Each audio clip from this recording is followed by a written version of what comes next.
Welcome to Ayan vibes. আজকের যে video তার মেনলি যে কারণ হচ্ছে যে টিমটাকে নিয়ে আলোচনা করবো সেটা হচ্ছে রাজস্থান রয়্যালস। আইপিএল এর প্রথমবারের চ্যাম্পিয়ন, যেটা হচ্ছে একমাত্র রাজস্থান রয়্যালস যে প্রথমবার চ্যাম্পিয়ন হয়েছে, তাই সেই টিমটা অবশ্যই রিলেভেন্ট। যখনই আইপিএলে আসে কোনো না কোনো ম্যাচে, অতটা রিসেন্ট টাইমসে অতটা সফল টিম নয়, বাট কোনো না কোনো ম্যাচে অবশ্যই তারা ভালো পারফরমেন্স করে। কিছু কিছু প্লেয়ার আছে তারা ভালো পারফরমেন্স করে, আর বেশিরভাগ রাজস্থান রয়্যালস থেকে কিন্তু প্লেয়ার আসে যারা পরবর্তীকালে টিম ইন্ডিয়ার হয়ে প্রতিনিধিত্ব করে, টিম ইন্ডিয়ার হয়ে খেলে। যেটা আমরা দেখতে পাচ্ছি অবশ্যই সঞ্জু স্যামসন, রিয়ান পারাগ, যশস্বী জয়সওয়াল, এরা কিন্তু রাজস্থান রয়্যালস থেকে কিন্তু উঠে আসা প্লেয়ার। রাজস্থান রয়্যালস অবশ্যই ট্যালেন্টের দিক থেকে তারা আইপিএলে আসে, তাদের মেনলি ফোকাস থাকে তারা ইন্ডিয়ান প্লেয়ারকে আনবে এবং তারা কিন্তু সেটাতে অনেকটা বেশি সফল। আমরা যদি দেখি রিসেন্ট টাইমসে রাজস্থান রয়্যালস কিন্তু সবথেকে বেশি টিম ইন্ডিয়ায় ইন্ডিয়ান প্লেয়ার দিয়েছে, যারা পরবর্তীকালে ইন্ডিয়ার হয়ে ভালো ফল করছে এবং করবেও আশাবাদী।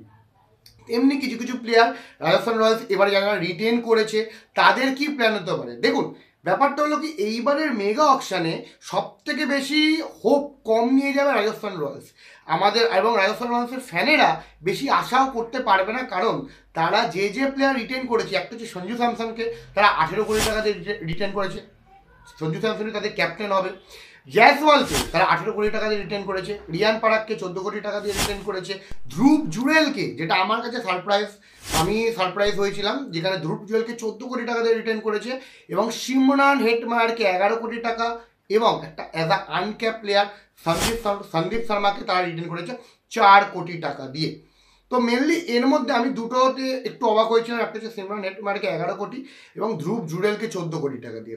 বাটলার কেন নয়, তার মেনলি কারণ যেটা শোনা যাচ্ছে যে বাটলারের সাথে হয়তো ম্যানেজমেন্টের একটু ঝামেলা হতে পেরে হয়েছে, যার কারণে কিন্তু বাটলার কিন্তু এবারে তারা রিটেন হতে চায়নি।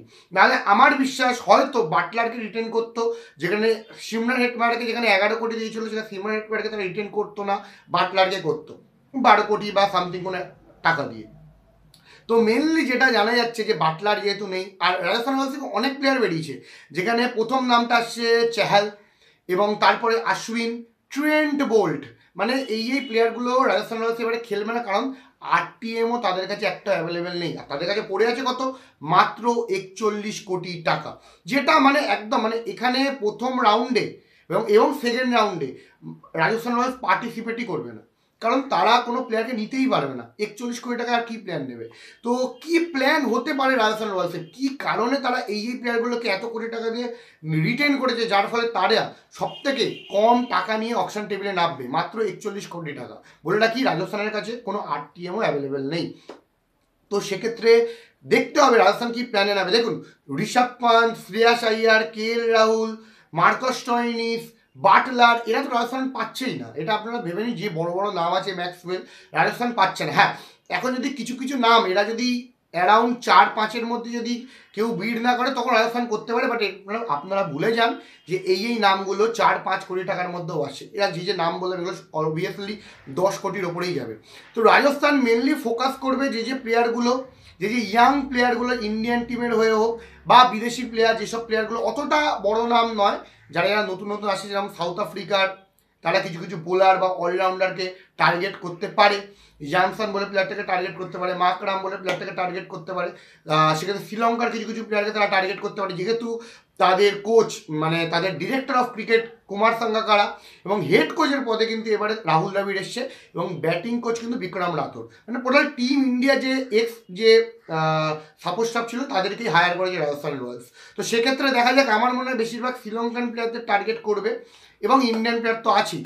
তো মেনলি দেখুন, রাজস্থান রয়্যালস যে রিটেনটা টিমটা করেছে, যেখানে একটা ওপেনার তারা যশস্বী জয়সওয়ালকে পাচ্ছে, ফার্স্ট রাউন্ডে তারা সঞ্জু স্যামসনকে পাচ্ছে, সেকেন্ড রাউন্ডে তারা রিয়ান পারাগকে পাচ্ছে, এবং তারপরে আসছে ধ্রুব জুড়েল, এবং তারপরে আসছে হেটম্যান। ব্যাটিংয়ের দিক থেকে তো তাদের বেশি কিছু ভাবার নেই, তারা অলরেডি ব্যাটিংয়ে প্লেয়ার নিয়েছে। একটা বিদেশি ওপেনার হলেই তাদের কাজটা কমপ্লিট হয়ে যাবে, তাদের আর প্লেয়ার লাগবে না, কারণ তারা সেইভাবে প্লেয়ারটা নিয়েছে। বাট সমস্যাটা হয়ে যাবে বোলিংয়ে, কারণ তাদের বোলিংয়ে মাত্র সন্দীপ শর্মা আছে, যে শুরুর দিকে বল করে এবং লাস্টে দ্বিতীয়বারে বল করে। তাদের কিন্তু প্রপার ফাস্ট বোলার লাগবে, বিদেশি বোলার লাগবে, স্পিনার লাগবে, যেখানে তারা স্পিন টুইন্স, যেখানে আশ্বিন আর চাহাল ছিল, তারা বেরিয়ে গেছে। তো তারা হয়তো রাহুল চাহারকে নিতে পারে, যদি রাহুল চাহারের বাজেট একটু কম থাকে, নিতে পারে। শ্রেয়াস শর্মাকে নিতে পারে, বাট আমার মনে হয় না এদের বাজেট কম হবে, এদের দর বাড়বে। তাই রাজস্থানের কিন্তু ওভারঅল আমার মনে হয় রাজস্থানের নিয়ে আমি এবার আশা করতে চাই না, কারণ রাজস্থান কিন্তু অকশন টেবিলে সেরকম খেলা দেখাতে পারবে না, যেটা অকশন টেবিলের টিমেরা খেলে, যে অকশনে ভালো ফল করলেই আইপিএলও ভালো ফল হয়, সেটা হয়তো রাজস্থান এবারে করবে না, কারণ তাদের কাছে অত্যন্ত কম বাজেট। ব্যাটিংয়ের দিকে কোনো সমস্যা নেই, সমস্যাটা আছে বোলিংয়ের দিক থেকে। তার বাটলারকে কি রিটেন করাটা উচিত ছিল সেটাও থাকবে একটা বড় প্রশ্ন, অথবা চেহালকে, মানে ধ্রুব জুড়েল বা হিউম্যান হেডওয়ার্নের জায়গায় একটা যদি তুমি স্পিনার চেহালকে রিটার্ন করতে পারতে, সেম ভুল কাজটা করেছিল ব্যাঙ্গালোর, সেম ভুল কাজটা করলো রাজস্থান রয়্যালস। তো সেক্ষেত্রে দেখা যাক রাজস্থান রয়্যালস কিরম প্ল্যানে নামে। আপনাদের কি মতামত অবশ্যই কমেন্ট বক্সে কমেন্ট করে জানাবেন। ভিডিওটা কেমন লাগলো অবশ্যই কমেন্ট বক্সে কমেন্ট করে জানাবেন। আর ভিডিওটা ভালো লাগলে অবশ্যই লাইক শেয়ার সাবস্ক্রাইব করবেন। সবাইকে নমস্কার এবং ধন্যবাদ।